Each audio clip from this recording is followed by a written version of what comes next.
เนาะและการเทรดมื้อนี้นะทุกคนวางไว้ทุน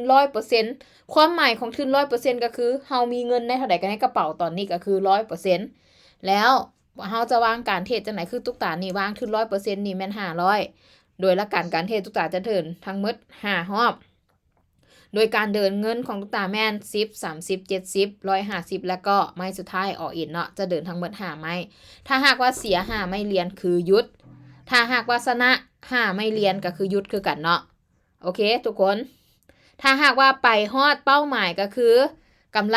50% มื้อนี้ก็คือหยุดคือกันเนาะฉะนั้นการวางเป้าหมายหรือว่าการเทรดให้มีระเบียบเป็นสิ่งที่สำคัญหลายเนาะเทรดเดอร์ต้องมีเป็นสิ่งที่ว่าสิ่งหนึ่งเลยที่สำคัญแล้วก็เทรดเดอร์ทุกคนต้องมีนะคะเป็นยังไงปิดแดงได้บ่ไหมนี่ปิดแดงได้บ่ว้าว1 วิโอเคทุกคนตลาดเริ่มเปลี่ยนเนาะโอเคมันเป็นขั่วข้ามน้ำมาเบิดเลยเนาะไม่นี่ทุกคนเห็นดีบ่สิไปเขียวน้ำกันถ้าผู้ใดเห็นดีก็เกี่ยมเลยเด้อทุกคนเด้อจะซิมเขียวไม้หนึ่งเด้อซิมเขียวไม้หนึ่งเด้อซิมเขียวไม้หนึ่งเด้อซิมเขียวไม้หนึ่งจ้าตามได้ส่วนได้เด้อทุกคนสามารถตามได้ส่วนได้เนาะ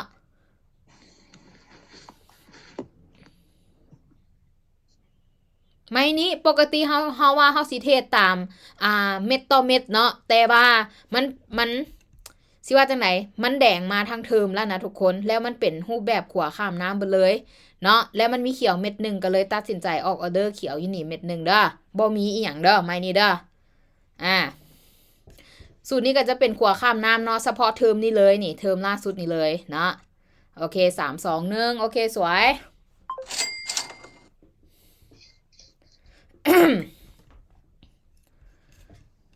สำคัญเด้อเทรดเดอร์ต้องมีระเบียบผู้ใดบ่มีระเบียบจะอยู่ในวงการ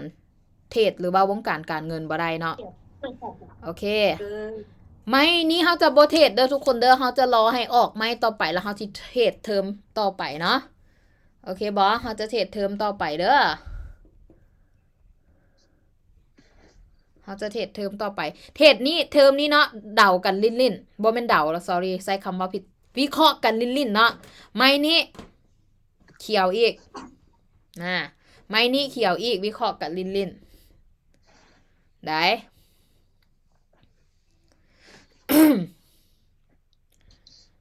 วิเคราะห์กันลินเด้อมื้อนี้เด้อพุ่นน่ะลินอีกแล้วเพราะว่าตุ๊กตาจะเทศเป็นเทอมไปเนาะเฮาจะอัน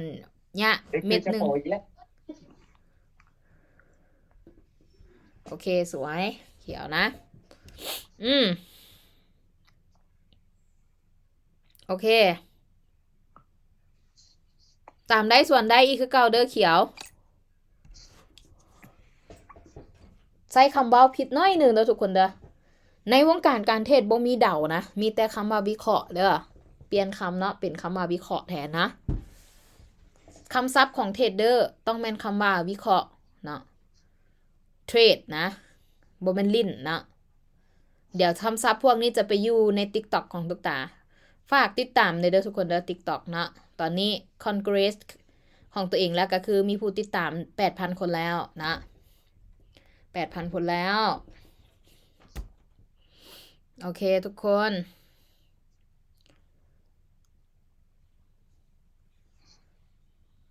5 4 3 2 1โอเคสวย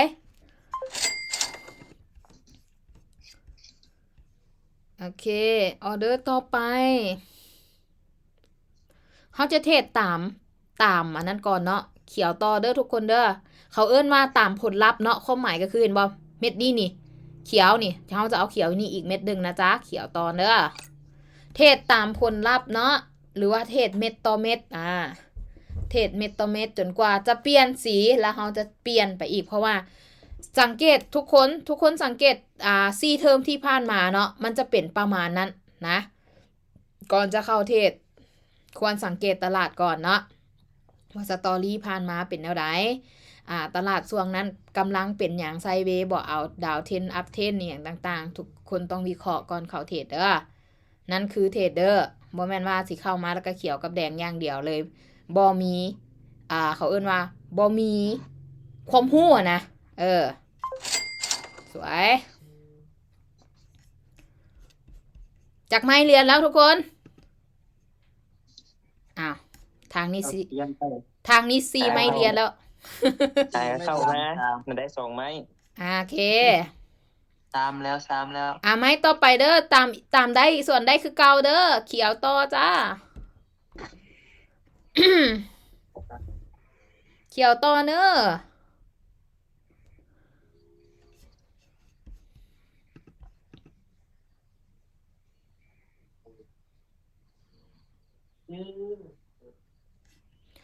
บอกแล้วเนาะเวลาแจ้งกันแล้วแต่งแต่8 โมงทุกคนก็ต้องเข้ามา8 โมงคันสิเทศน้ำคันเข้ามา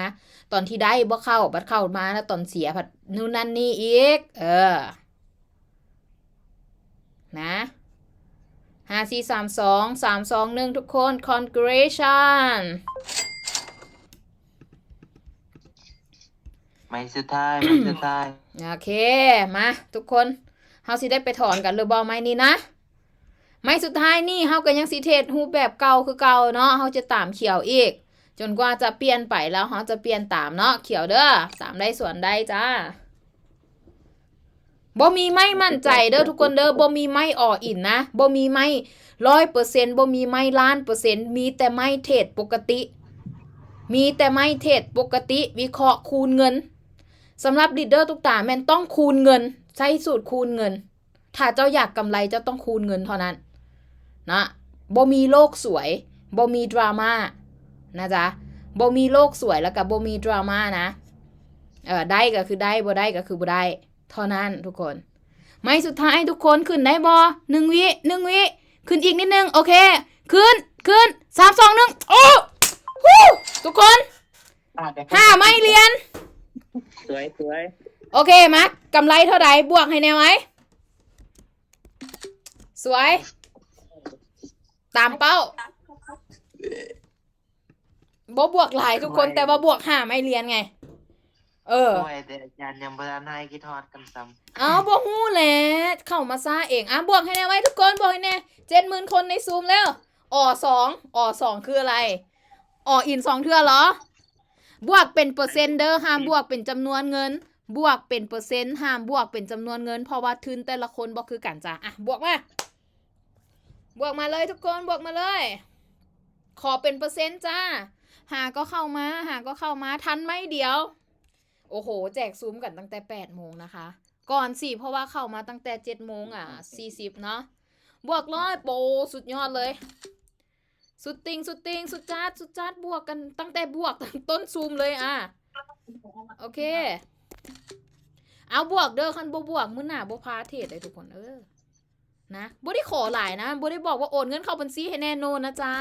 บอกว่าบวกให้เบิ่งแน่นะน้องห่างอาจารย์บวกเท่าไหร่ก็บวกเนาะขอให้เป็นเปอร์เซ็นต์เด้อบ่เอาเป็นจำนวนเงินจ้ะเพราะว่าทุนแต่ละคนบ่เท่ากันเดี๋ยวถึกบุลี่คือบวกหน่อยแทนนั่นนี่น้องหาก็เข้ามาเสียใจแฮงโอ้ยเอาไว้มื้อหน้าเด้อบวก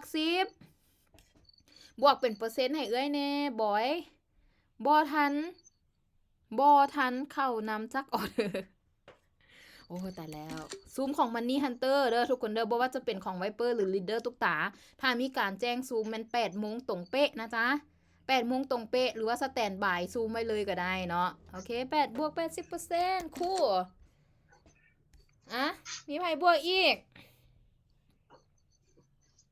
ป้าทุกคนเทอมนี้ยังเทรดเม็ดต่อเม็ดได้เลยนี่เขียวต่อเลยนี่จนกว่าจะมีการเปลี่ยนนี่แต่ว่าตุ๊กตาบ่เทรดแล้วเด้อแต่ว่าแนะนำมื้อนี้แนะนำให้เทรดเม็ดต่อเม็ดความหมายคือ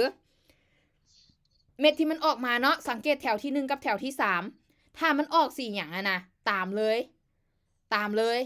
เนาะจนกว่ามันจะเปลี่ยนสีแล้วก็เปลี่ยนไปตามมันอีกนี่คือการเทรดแบบเม็ดต่อเม็ดมือนี้เป็นแบบนี้เบิดมือเลยแล้วก็ตลาดงามแฮงเพราะว่ามือเช้านี่เทรดก็เป็นแบบนี้เนาะแต่ว่าไปพลาดอย่างหนึ่งก็คือส่วนเทนตอนที่มันออกแต่เขียวเฮาไปเทรดแต่แดงก็เลยแจบน้อยนึงแต่ว่ากลับมาช่วงที่มันเป็นช่วงที่2ตามเทรนแล้วก็เทรดแบบเม็ดเต็มต่อเม็ดนี่แหละก็กลับคืนมากำไร1,000เนาะเมื่อคืนบ่แม่นเมื่อคืนมื้อเช้านี้แหน่เห็นบ่ทุกคนเขียวต่อเลยนี่ห่วยเทอมนี้มันสิบ่เป็นคือเทอมเก่า ความหมายคือ เทอมเก่าเนาะที่ผ่านมาแดงทั้งแท่งแมันบ่แดงทั้งหมดอันนี้ก็แดงทั้งหมดแล้วนี่ไอ้บ่แม่นเขียวทั้งหมดนี่สิกลายเป็นแดงบ่ทุกคนแต่ก็บ่นะบ่แนะนำให้เทศเขียวไปเลย จนกว่ามันจะแดงแล้วค่อยว่ากันไม่ต่อไปนะ โอเค มีไผบวกตืมบ่นอกจากมีแล้ว มีไผบวกตืมบ่จ้ามีไผบวกตืมบ่มีไผบวกตืมคอมเมนต์ตืมจ้า บวก โอเค ออกเขียวอีกบ่ออเดอร์นี่น่ะ น่าจะเขียว ยังมีคนเทรดบ่ว้าว บวก100% that's cool มีไผเทรดเขียวอีกบ่ออเดอร์นี่ห่วยทุกคน10ไม่เรียนนี่สิบ่เขียวเบิดบัดนี้5 4 3 2 1 0โอเคสวย เขียวต่อเนื่องเลย มียังมีคนบวกอยู่ เอิ้นให้แน่กะค่าเอ้ยเอิ้นกระเทศเขียว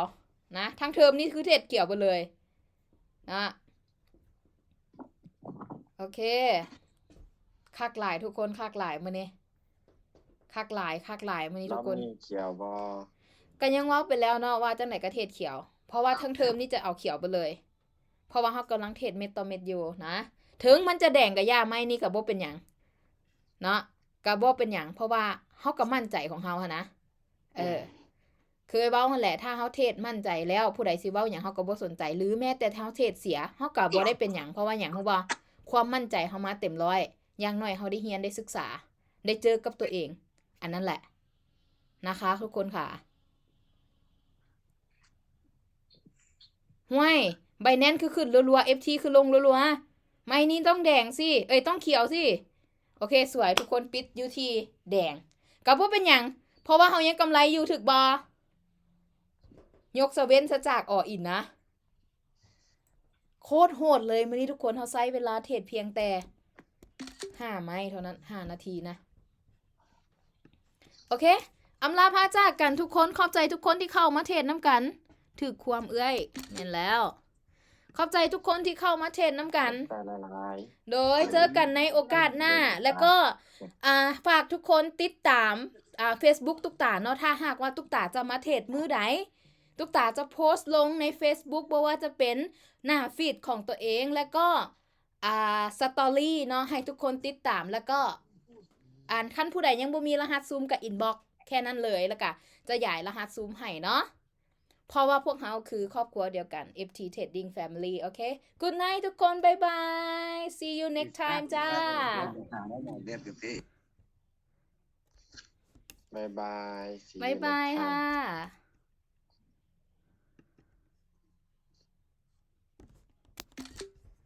ยังเขียวแบบต่อเนื่องเลยเนาะทุกคนเนาะ